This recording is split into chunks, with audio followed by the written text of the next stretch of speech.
제가 발표할 주제는 기업에서 지금 중대재해처벌법 때문에요. 중대사고를 예방하는 측면하고 그다음에 중대사고가 발생했을 때 어떻게 사고 영향을 최소화할 것인지 계속 기업에서 많은 고민을 지금 하고 계시고요. 지금 현재 이 분야, 그러니까 중대사고 예방과 관련돼서 외국에는 어떤 접근을 하고 있고, 그다음에 실제적으로 기업이 이 중대사고 예방을 위해서 할 수 있는 것들이 무엇인지, 단지 사고가 발생되면은 안 된다라는 그런 어떤 걱정을 만 하기보다는 중장기적으로 어떤 어프로치를 하는 것이 중대사고 발생의 확률을 줄일 것인지에 대한 내용으로 발표드리도록 하겠습니다.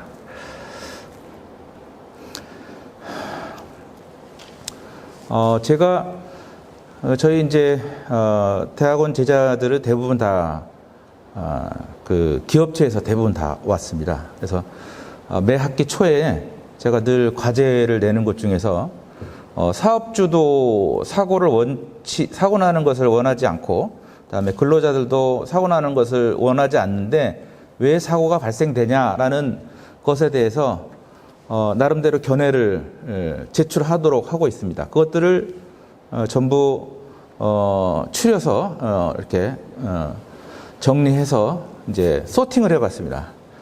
과연 사고가 왜 줄어들지 않고, 아니면 사고가 왜 계속 발생을 하는지 그 원인과 관련돼서 조사된 자료는 제일 큰 것이 회사 규정을 준수하지 않았다라는 그런 부분이고요. 그 다음에는 그 안전 시스템에 문제가 있었다. 근데 사실은 여기에 회사 규정을 준수하지 않았다는 것도 사실은 따지고 보면은 그 회사의 안전 규정 아니면 안전 시스템에 문제가 있기 때문에 사실 회사 규정을 준수하지 않았던 거거든요. 두 개는 아주 일맥상통한 부분이 있거든요. 그럼 결국 가장 많은 사고가 발생하는데 가장 많이 기여했다라고 그 조사한 결과는 결국은 안전 시스템에 문제가 있었다라는 거죠. 그러니까 그 회사에서 어떤 회사에서 운영하는 안전 시스템에 문제가 있기 때문에 사고가 일어난다라는 거거든요. 뭐 기타 안전의식 결여, 경영진 안전의식 결여, 그다음에 생산 의지의 의사결정, 부족한 안전 투자, 또 교육 부족, 그다음에 작업자의 의식 결여, 그다음에 라인 부서 관리자의 안전 무관심, 그리고 보고 문화의 부적절. 우리나라가 그 현장에서 리스크를 봤을 때 원래 이제 보고를 레포팅을 해야 되죠. 근데 보통 레포팅을 하지 않습니다. 그러니까 리스크를 봐도 레포팅을 하지 않고요. 두 번째는 이게 리스크인지 리스크가 아닌지 모르는 거죠. 그렇기 때문에 보고하지 않는 거죠. 예. 그래서 이제 이런 부분들을 가지고 다음 걸 보면요. 이게 사고가 발생되는 일련의 과정들을 블록화해 놓은 겁니다. 결국 어떤 그 회사의 근본적인 문제가 쭉 전개되다가 리스크가 만들어집니다. 우리는 볼 수 있는 것은 요 리스크부터 볼 수 있습니다. 이 리스크의 전단에 있는 것들은 근본 원인 불효에 해당되기 때문에 보이지 않습니다. 그래서 결국 현장에서 볼 수 있는 건 요 리스크인데 리스크를 봐서야지 이제 볼 수 있는 건데, 문제는 이게 리스크인지 아닌지 모른다라는 거. 두 번째는 리스크가 발견이 되어도 보고하지 않는다라는 거예요. 그렇죠? 이 다음부터, 이 리스크가 만들어진 다음부터는요, 전부 록 팩터에 의해서 결정됩니다. 이게 뭐 이게 사고로 이어질지 이어지지 않을지, 또 사고로 이어지면은 이게 공장을 가동을 정지시킬지, 아니면 어떤 공장 생산 설비를 파괴할 것인지, 아니면 사람이 다칠지, 아니면 사람이 다치면은 중상을 입을 것인지 경상을 입을 것인지, 아니면 마차 사고가 날 것인지 다 우연히 결정되는 거예요. 그럼 여기서 우리가 봐야 될 것은 리스크가 만들어지고 난 다음에는 우연에 의해서 이게 중대사고로 가거나 아니면 공장에 화재가 발생하기 때문에 가장 중요한 것은 이 리스크를 발견하고 제거하는 거죠. 더 좋은 것은 이 리스크가 만들어지지 않게 운영을 하는 거죠. 예. 그래서 이제 이 리스크가 나왔을 때, 그죠? 나왔을 때 이 리스크의 원인은 이 앞단에 있는 거죠. 그죠? 이 앞단에. 그래서 지금 대학원생들이 설문조사를 해놓은 것도 보면은 이 앞단에 문제가 있었다라는 거예요. 이 앞단에 문제가 있어서 사고가 났다라는 거거든요. 예. 그러면은 우리가 시스템에 무슨 문제가 있는지 파악을 해야 될 거 아니에요. 그것을 파악을 해야지 리스크가 만들어지지 않게 운영을 할 건데, 우리 회사의 시스템에 문제가 어떤 데에 문제가 있는지, 어떤 데에 결함이 있는지를 확인하려면요, 귀납적인 방법으로는 접근이 거의 어렵습니다. 연역적으로 이제 따져 들어가야 되는데, 그러면 우리 조직이 회사에 있는 일반 기업에서 이걸 연역적으로 무슨 문제가 있는지 파악할 수 있는 역량이 되냐라는 거죠. 예. 결국은 그렇기 때문에 동종사고가 비슷한 사고가 나고요. 예. 그래서 이제 손실 원인 모델을 가지고 또 다음 설명을 또 전해드리도록 하겠습니다. 자, 그래서 여기 루트 코즈 아날리시스 하는 것하고 그다음에 위험을 중대사고를 예방하는 두 가지로 설명을 드리도록 하겠습니다. 이제 보통 사고조사를 하면은 사고조사를 왜 합니까? 라고 하면은 보통은 동종사고를 예방하기 위해서 사고조사를 한다고 얘기합니다. 그러면 우리 기업이 과연 동종사고를 예방하고 있느냐? 그러니까 한 건에 비슷한 사고가 발생이 됐을 때 사고조사를 하고 그 이후 그 회사가 폐업 신고를 할 때까지 비슷한 사고가 안 일어나게 운영을 하고 있냐라는 거죠. 실제 그렇지는 않습니다. 유사한 원인으로 계속 사고는 발생이 되고 있고요. 그죠? 그래서 과연 그러면 우리는 사고조사를 통해서 아니면 사고를 통해서 뭘 배웠냐라는 부분이죠. 그죠? 그러니까 사고조사를 하는데 동종사고를 예방하는데 사고조사가 기능을 하지 않는다면은 뭐하러 사고조사를 해요? 그건 어쩌면은 원인자의 처벌을 위해서 사고조사할지도 모릅니다. 그죠? 분명히 대부분 우리나라에도 안전공학을 전공을 하고 많은 분들이 현장에 나가서 실제 안전관리자로서 일을 하고 있는데, 실제로는 동종사고를 예방하지 못하고 있는 거죠. 그죠? 자, 그 다음에 그러면 과연 우리는 기업에서 이 사고조사를 하는데 얼마나 역량이 있냐라는 부분이죠. 얼마나 사고조사를 잘하고 근본 원인을 분석하냐라고 하는 그런 부분들이요. 그죠? 그리고 어떻게 시스템에 대한 결함을 어떻게 파악할 거냐라고 하는 문제예요. 결국은 시스템의 결함을 파악하지 못하기 때문에 동종사고는 계속 발생이 되는 거고요. 그 동종사고 중에서 어떤 때에는 아차사고로 됐다가 어떤 때에는 심각한 중대사고로 이어지는 것은 그거는 우연히 법칙에서 결정되니까요. 그죠? 자, 그리고 이제 우리는 근본 원인 분석을 위해서 어떤 기술을 쓰고 있느냐라는 거죠. 물론 기본적으로 Y라는, 왜 이게 부러져 있지라는 말을 몇 번 Y라는 말을 쓰면은 근본 원인을 분석할 수 있다라고 하지만은 실제로 그 Y를 써가지고 사람이 어떤 이런 근본 원인 테크닉을 쓰지 않고 그냥 머리로서 몇 사람이 모여서 이게 왜 이렇게 부러졌지라고 했을 때 그거를 근본 원인을까지 모든 근본 원인까지 다 찾아내기는 굉장히 어렵습니다. 불가능하다고 봐야 됩니다. 그죠? 자, 그러면은 이제 우리 회사는 또 경미한 사고든 아니면 중대하게 사고가 일어날 수 있든 아니면 중대한 사고가 일어났든 동일한 방법으로 사고 조사를 하는 거죠. 그럼 외국은 어떻게 하냐? 외국은 중대사고가 일어날 가능성이 높은 사고는 좀 더 다른 기법을 써서 조사를 하고 있습니다. 그래서 이제 그 부분들은 또 뒤에 설명드리도록 하겠습니다. 첫 번째 우리가 좀 사고조사, 그러니까 근본 원인을 분석하기 위해서, 그죠? 여기에서 우리가 좀 고려를 해야 될 것은 충분한 시간을 가지고 사고조사를 해야 되는데 보통 경영진들은 빨리 보고받고 싶고 누가 사고를 냈는지 파악해서 처벌하는데 사실은 관심을 갖고 있습니다. 사고를 냈는데 처벌하지 않으면은 다른 사람도 동일한 원인 행위를 할 것이다라는 그런 부분들이죠, 그렇죠? 그래서 결국은 대부분의 기업들이 팩트 파인딩을 하는 게 아니고 폴트 파인딩을 해서 누가 사고를 냈냐, 그렇죠? 예, 이런 접근을 하고 있죠. 그래서 근데 그렇죠. 그리고 결국은 퍼니시먼트, 그러니까 징계를 주는 것이 결코 좋은 방법이 아니다. 이 징계를 주면은 보고하려고 하지 않고 있고요. 보고하려 하지 않고요.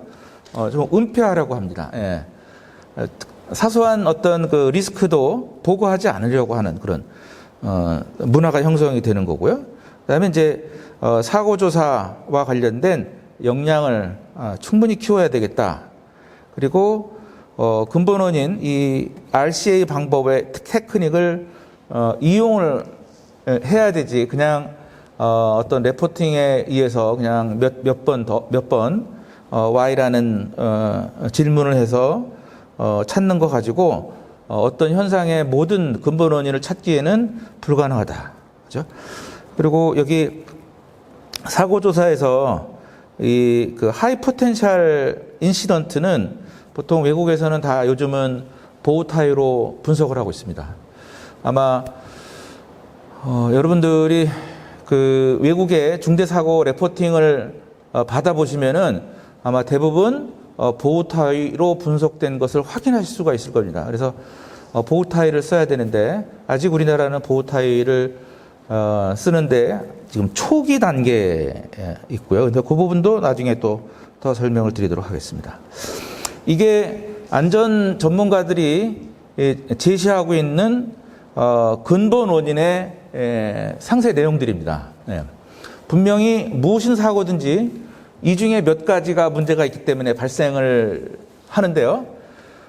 이것을 다 머릿속에 정리를 다 해서, 그러니까 사고조사를 하고 근본 원인 분석을 하는 사람이 이거를 다 머릿속에 정리를 해서 사고 분석을 하기는 불가능합니다. 그렇기 때문에 이런 류의 그 루트 코즈 아날리시스하는 테크닉을 에이드를 해주는 그런 것을 보조 도구로 이제 이용해서 하는 게 가장 현실적으로 적절한 방법이라고 생각을 하고 있고요. 그래서 이것을 여기 저 맨 좌측 위부터 우측 맨 아래까지 하나하나 다 점검을 해봐야 되죠. 어디에 문제가 있었는지. 이제 그렇게 되면 이제 누군가는 또 그럽니다. 또 시간이 많이 걸린다라고 하는 거죠. 예. 근데 사실은 이거를 이렇게 분석을 하려고 하는 이유가 결국 동종사고를 예방을 회사가 문을 닫을 때까지 나지 않게 하려고 하는 목적을 갖고 한다고 생각을 하면은 충분하게 검토를 할 수 있는 뭐 이틀이든지 3일이든지 하나하나 다 체크를 해보면 될 텐데, 그죠? 예. 지금 현실적으로는 그렇게 하지 못하고 있다라고 하는 부분들이요. 현실적으로 지금 근본 원인 분석 테크닉 하는 것은 분석하는 기술은 전 세계에 한 100여 가지 나와 있습니다. 특수한 인더스트리, 항공 분야, 선박 분야, 그다음에 원자력 분야 이런 쪽마다 근본 원인이 이제 그 여러 가지 형태로 나와서 그런데 사용하는 근본 원인 RCA 기법들이 다른 것들이 있는데요.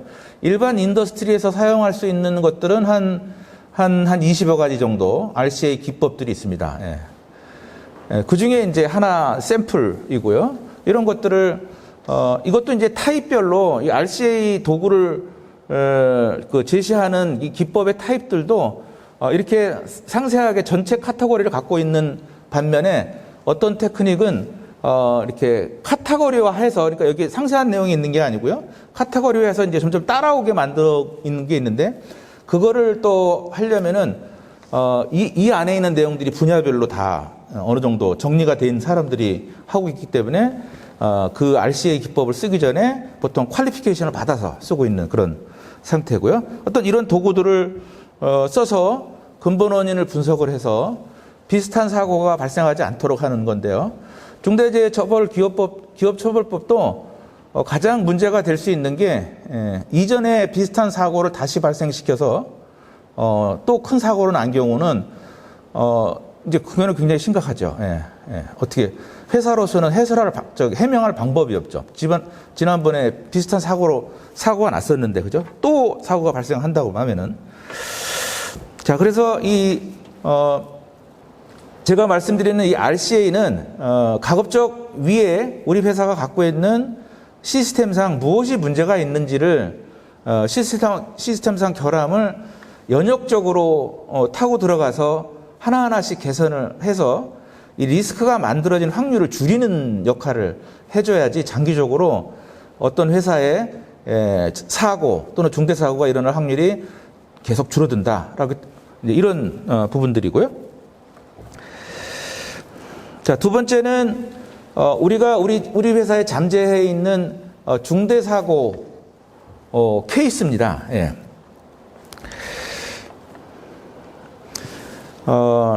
이제 이 보호 타일을 설명하기 전에 이제 우리가 좀 돌아봐야 될 것은요.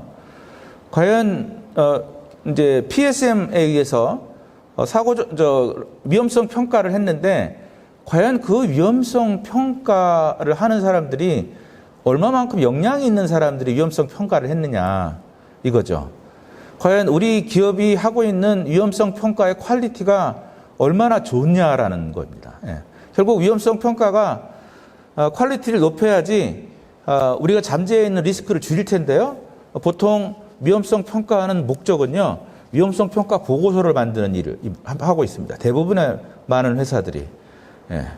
사실 위험성 평가를 하면 위험이 줄어들어야 되는데 위험은 줄어들지 않고 보고서를 만드는 일을 반복을 하고 있어서 이 위험성 평가의 퀄리티가 너무 떨어지기 때문에 우리 회사에 잠재해 있는 위험을 제대로 파악하지 못한다라는 그런 부분에 있고요. 그 다음에 이제 위험성 평가가 퀄리티가 안 좋으니까 우리 회사에 잠재해 있는 메이저 액시던트 케이스가 무엇인지 정확하게 모르는 거죠. 그죠? 그 다음에는 이걸 어떻게 예방할 거냐라는 측면이 있는데요. 보통 기업은 이 위험성 평가에 의해서 중대 사고가 발생할 수 있다라고 하는 건에 대해서 뭘 하냐면은 에머전시 리스폰스 플랜을 세웁니다.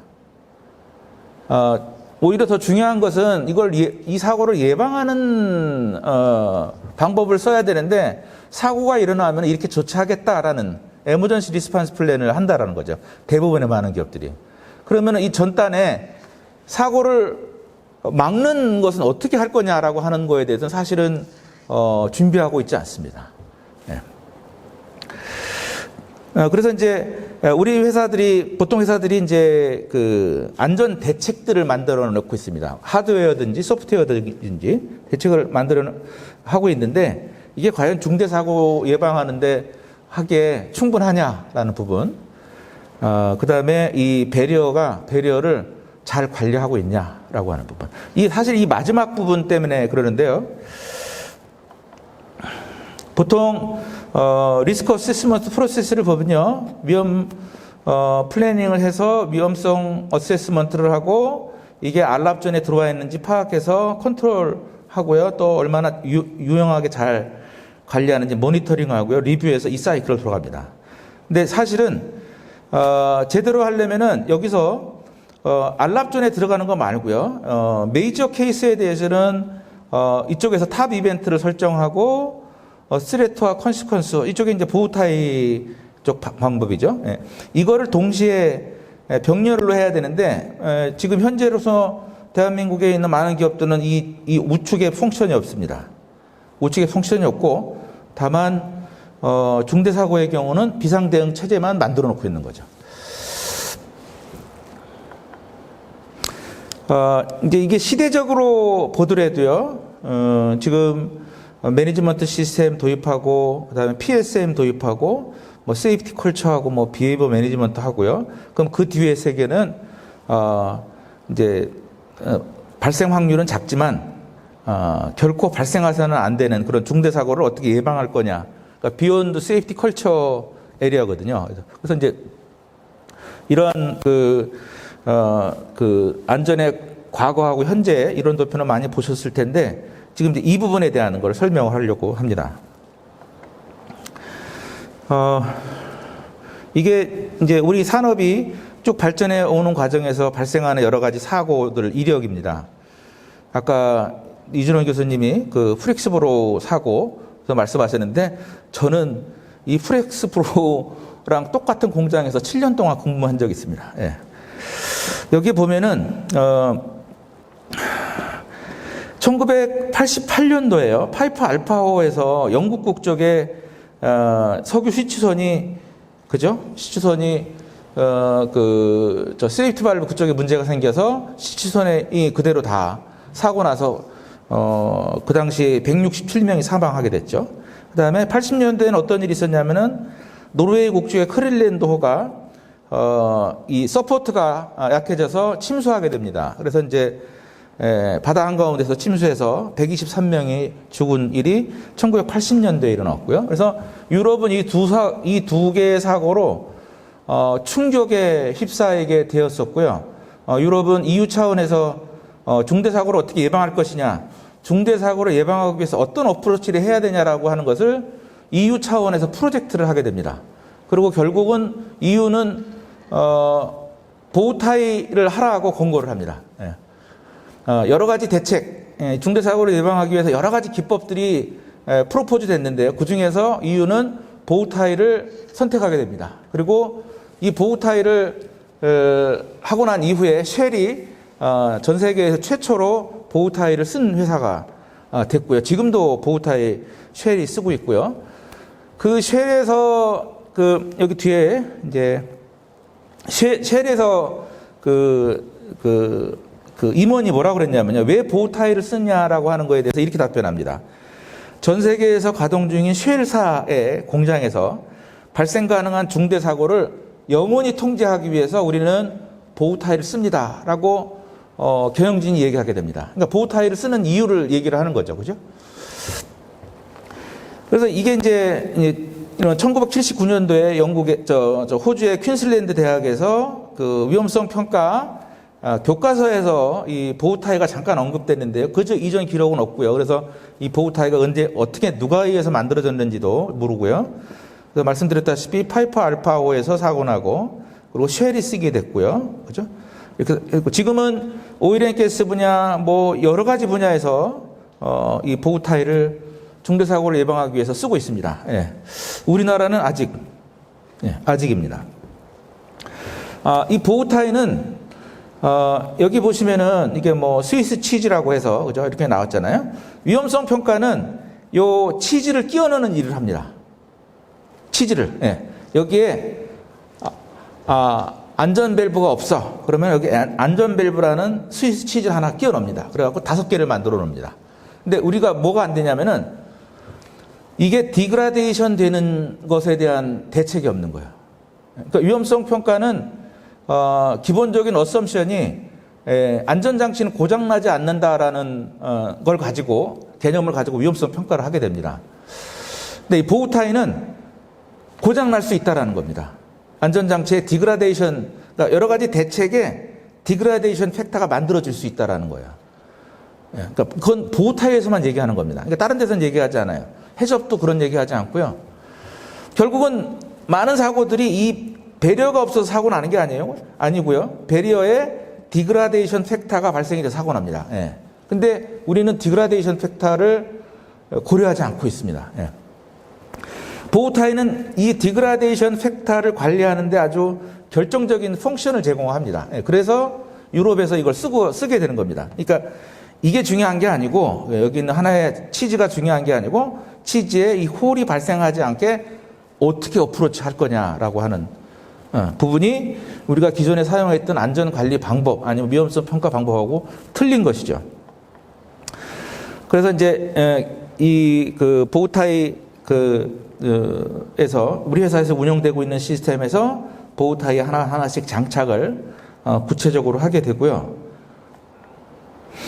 2005년도에 그 텍사스시티에서 발생한, 그죠? BP 텍사스시티에서 발생한 사고를 보호 타일을 분석을 했더니 11개의, 이 앞에 11개의 배려가 있었는데 전부 디그라데이션 팩터가 다 발생이 됐고요. 사고 나고 난 이후에도 한 좋은 5가지의 배려가 있었는데 거기에도 전부 디그라데이션 팩터가 발생이 됐습니다. 그래서 여기 밑에는 디그라데이션이 어떻게 일어났다고 적혀져 있고요. 위에는 이 스위스 치즈에 어떤 배려인지 다 설명해 놓은 거 있습니다. 이게 아주 굉장히 유명한 보고서 한 페이지 중에 한 페이지죠. 예. 결국은 우리는 이 스위스 치즈를 넣는 일에, 장착하는 일에 관심이 있었지만은 실제 사고는 공장을 오랜 시간 운전을 하면서 하나하나씩 디그라데이션 팩터가 만들어지는데 그게 안 보인다라는 거죠. 예. 그리고 그걸 관리하고 있지 않다라는 거죠. 예. 자, 이거는 사고조사, 외국에서 레포팅한 여러 가지 사고조사 보고서 중에 이렇게 보호 타일로 분석한 페이지를 제가 샘플로 갖고 왔습니다. 예. 우리나라에서도 외국 기업들은 지금 사고조사 중에서 가장 중대사고가 높은 사고들은 다 보호 타일로 사고 분석을 하고 있습니다. 예.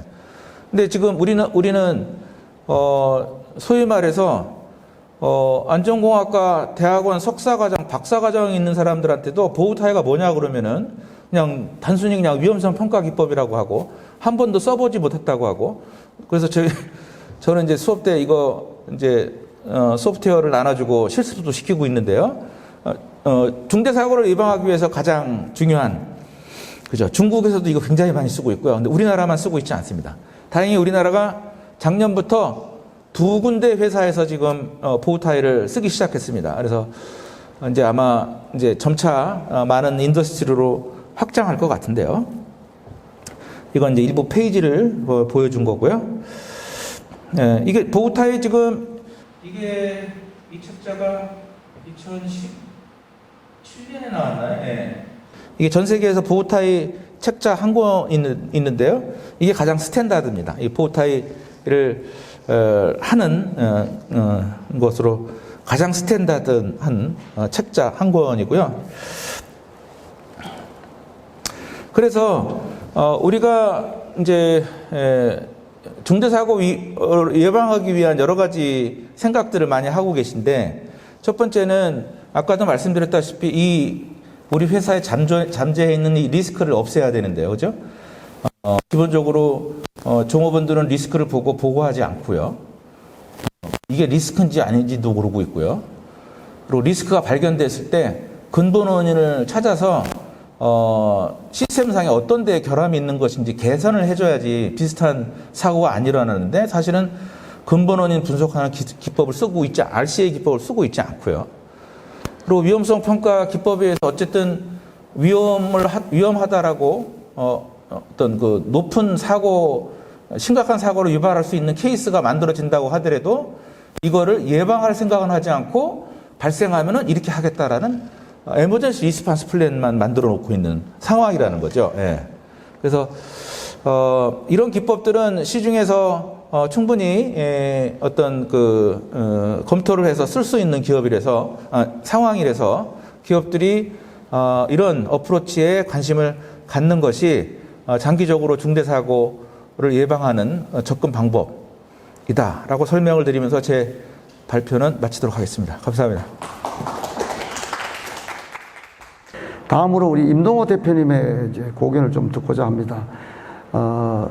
저도 이 위험성 평가에 대해서 조금 공부를 했었는데, 루트 코스 그 아나리시스라든지 뭐 보타 이런 것들에 대해서 대략은 알고 있었는데, 이것이 그 중대재해처벌법에 관련되는, 중대재해 관련되는 것에 대해서는 새로운 어떤 접근법이다 이렇게 말씀을 이제 해주셨는데요. 우리나라 또 일부는 아직 적용이 안 하고 앞으로 될 것이다 하는데, 앞으로 어떻게 하면 이게 좀 활성화할 수 있고 또 적용이 앞으로 어떻게 될 것인지 우리나라의 경우 전망에 대해서 좀 의견을 주시면 감사하겠습니다. 네. 우리나라 기업이 중에서 지금 큰 기업들이 지금 금년 내로 한 3군데 석유와 관련 회사가 접근을 시도 지금 하고 있습니다. 하고 있는데 지금 이제 외국에 비해서 이 보호 타일을 많이 안 쓰고 있거든요. 근데 많이 안 쓰고 있는 이유는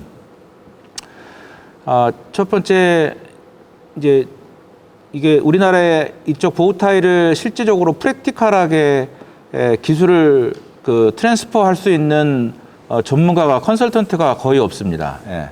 그래서 보급할 수 있는 것도 부족한 데다가 보통 우리나라 기업이 보통 안전이라고 그러면 보통 디펜스를 하는 성향이 깊어서 어떤 법에서 하라고 하지 않으면은 보통 그걸 적극적으로 하려는 회사가 많지 않습니다.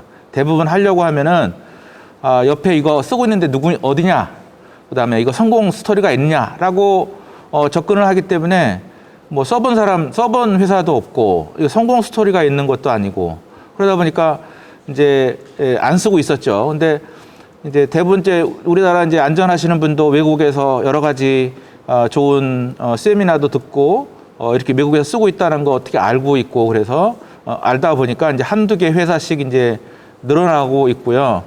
이게 만약에 좋은 석세스 스토리가 만들어지고 하면은 점차 많은 기업에서 업종과 관계없이 중대사고 예방을 위해서 이러한 접근을 하지 않을까 그렇게 생각합니다.